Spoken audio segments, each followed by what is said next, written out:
Good day. It's Tembekile again. We start a series of presentation for the shoulder complex. We're going to start with the anatomy of the shoulder complex, and then we will follow with the anatomy of the bones, and then we look at the following one. It will be the structure of the muscles around the shoulder complex.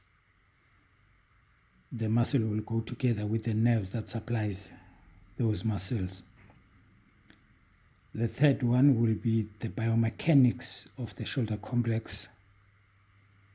And the fourth one will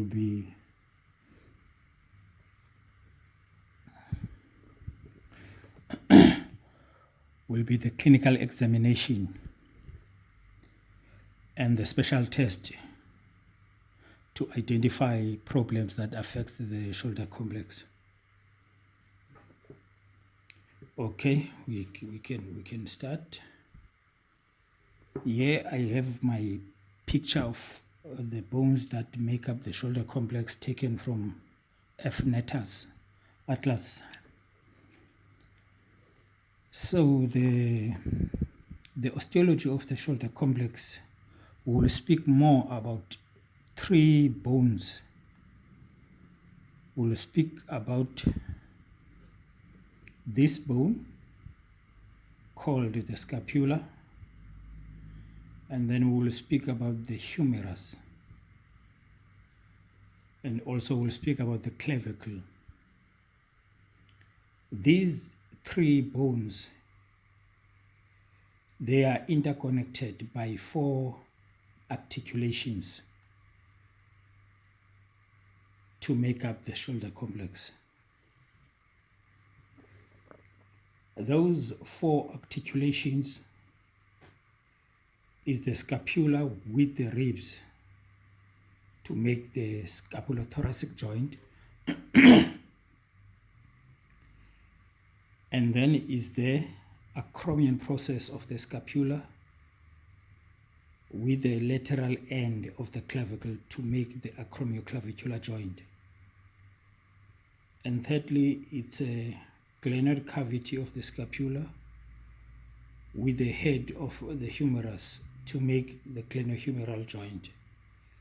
And fourthly is the proximal end somewhere of the clavicle that articulates with the manubrium of the sternum and the first costal cartilage.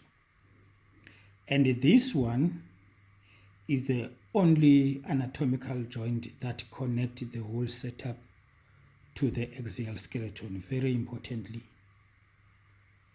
the articulation between the ribs and the scapula is not a joint. We just call it articulation because it doesn't present any of the characteristics of the anatomical joint, like union by fibrous capsule or joint capsule. There is none of those things, right? And then when we do the biomechanics, then we will focus more on the importance of this articulation, because this joint, this articulation, the scapulothoracic articulation, together with the acromioclavicular joint and sternoclavicular joint, they are in closed kinematic chain. So they work together. The movement of the scapulothoracic articulation will either affect the acromioclavicular joint or the sternoclavicular joint. And even when we consider the 180 degrees of flexion through elevation, whether flexion or abduction, 180 degrees, normally we know that 60%, 60 degrees of that 120 degrees is contributed by the scapulothoracic joint via acromioclavicular and sternoclavicular joint, and the 120 degrees is the glenohumeral joint.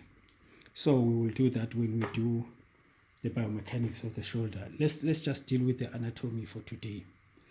Right. We said we're going to speak about the scapular clavicle and the humerus, right? Let's have a look on the scapula. The scapula is a triangular shaped bone. Triangular shaped. We have three sides: this side, and this side. And we also have three angles. Let's start with the two angles, the one that are close. Let's start with the angles. We have this superior angle, is called superior angle because there is also an inferior angle here. And the third one is named according to this structure called acromion. Therefore, it's called the acromial angle. So we have three angles: superior angle, inferior angle, and acromial angle. And then this side closer to the vertebra, we call it a vertebral border, or we call it medial border because it's more closer to the median. We call it vertebral border because it's closer to the vertebral column, right?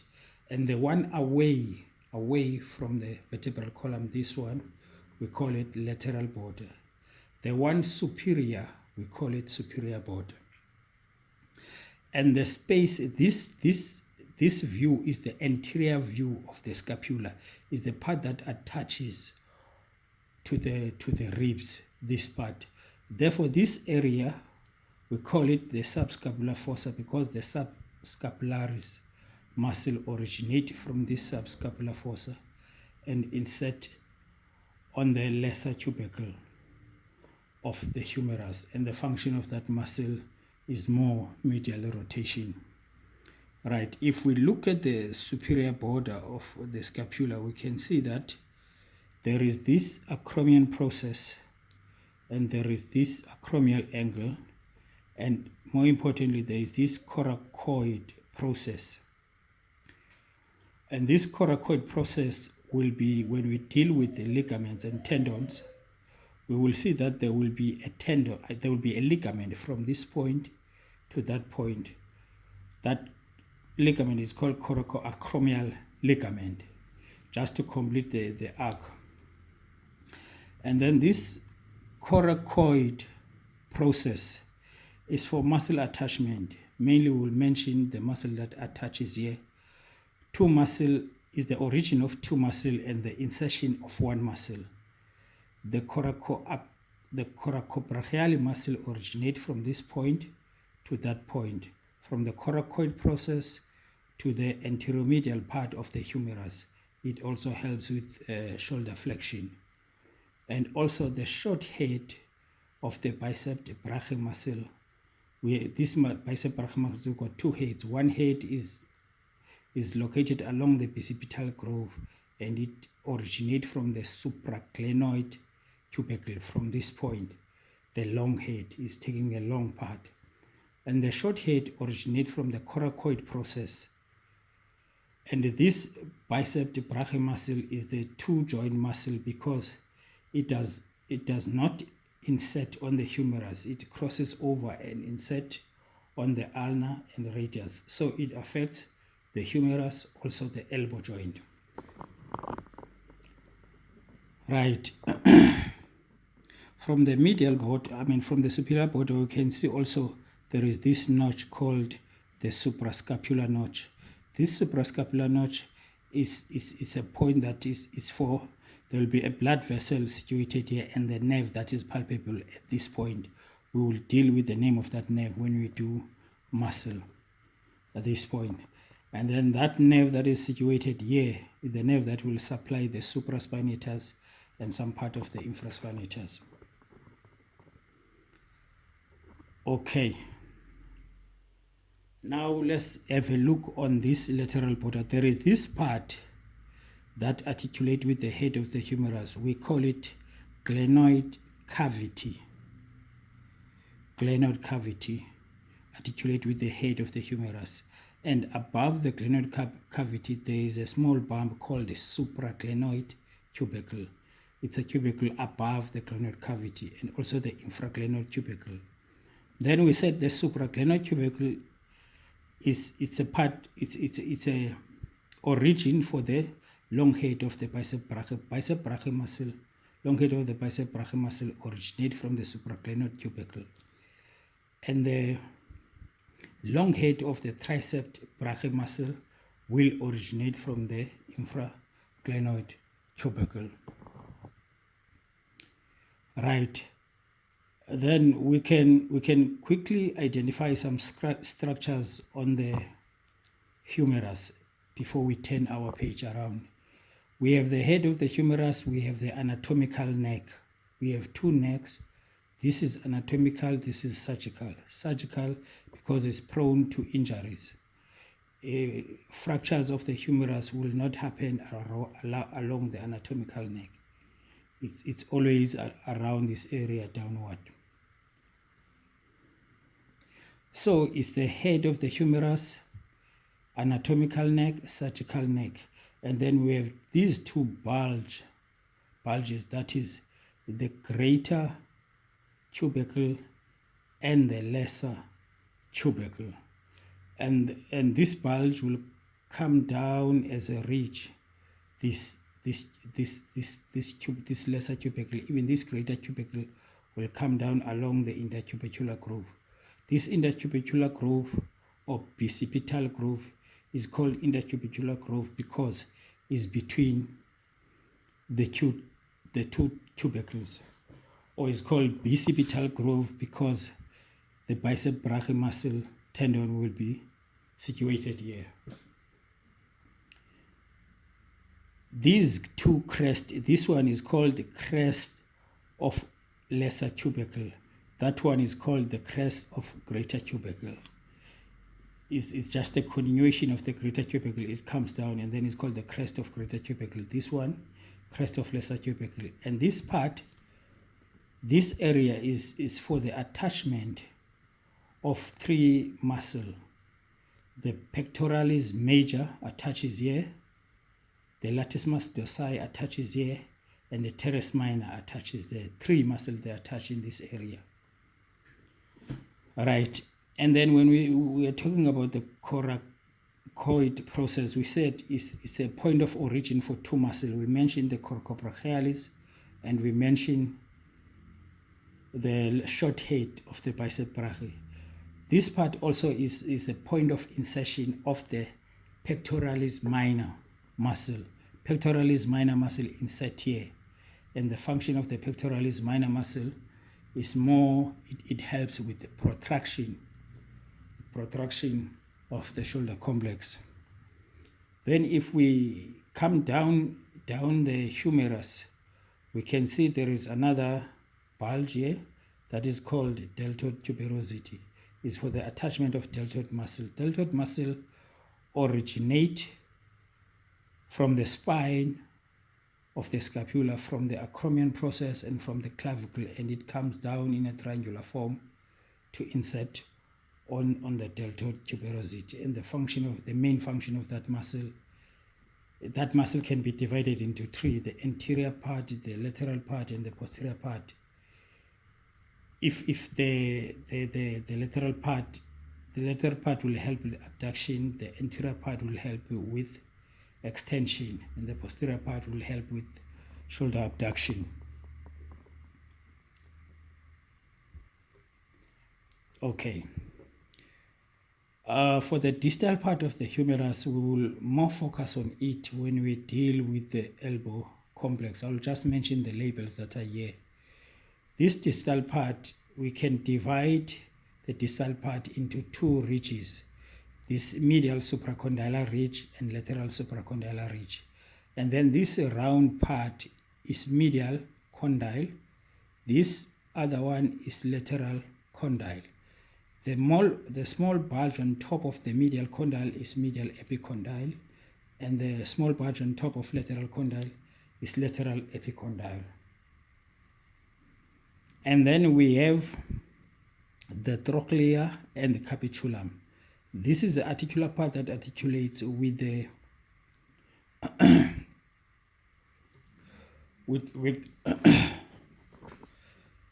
the capitulum is the part that articulates with the head.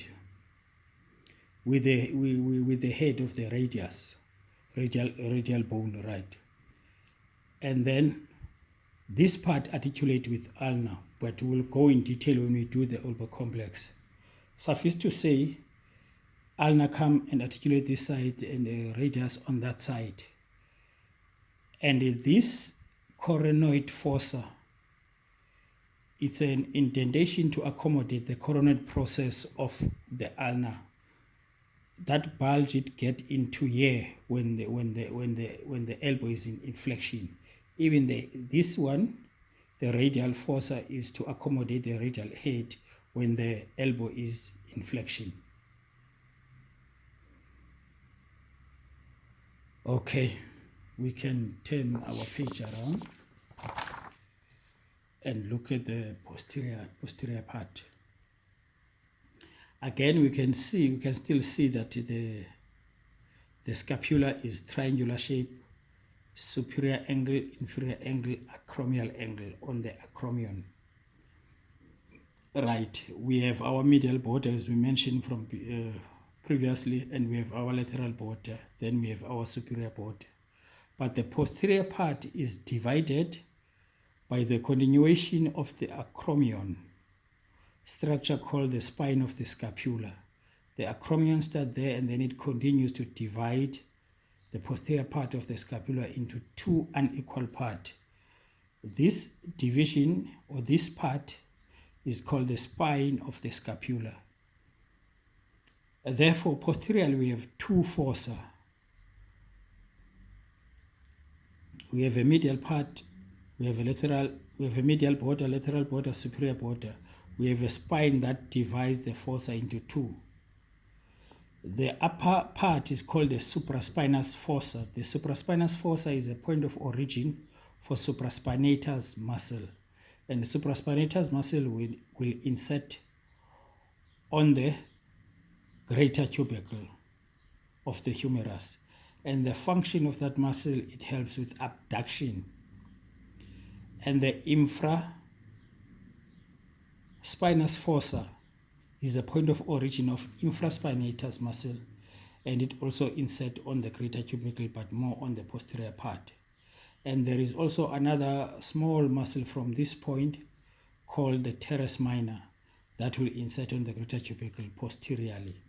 So the subscapularis, supraspinatus, infraspinatus, and the teres minor, it's a group that we call the rotator cuff muscle.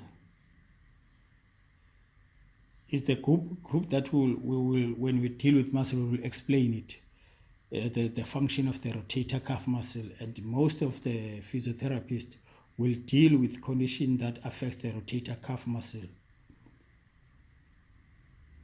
Right, because if the rotator cuff muscle are weak, there will be some sort of presentation. If there is a sprain or a strain of the rotator cuff muscle, there will be some sort of presentation. If there is a complete tear of the rotator cuff muscle, there will be some sort of presentation. And all those presentations, we will deal with them when we do the examination of the shoulder complex. And then we will use special tests in order to differentiate the diagnosis, or to see exactly what is wrong with the patient.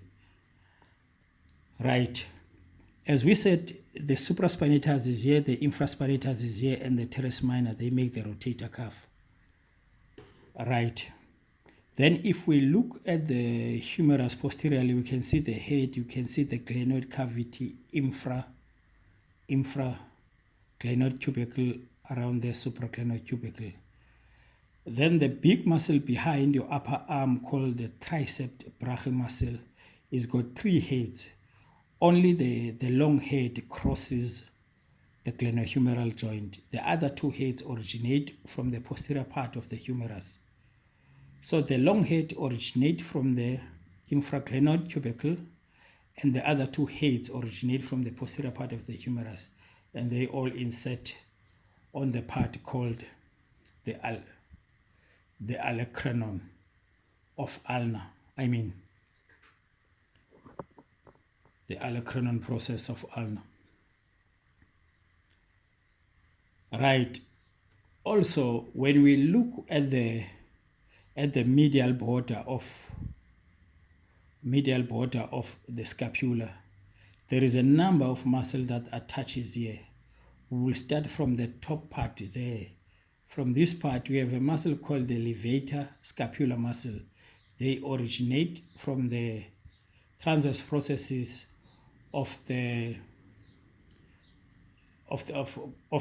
first four transverse processes and insert on the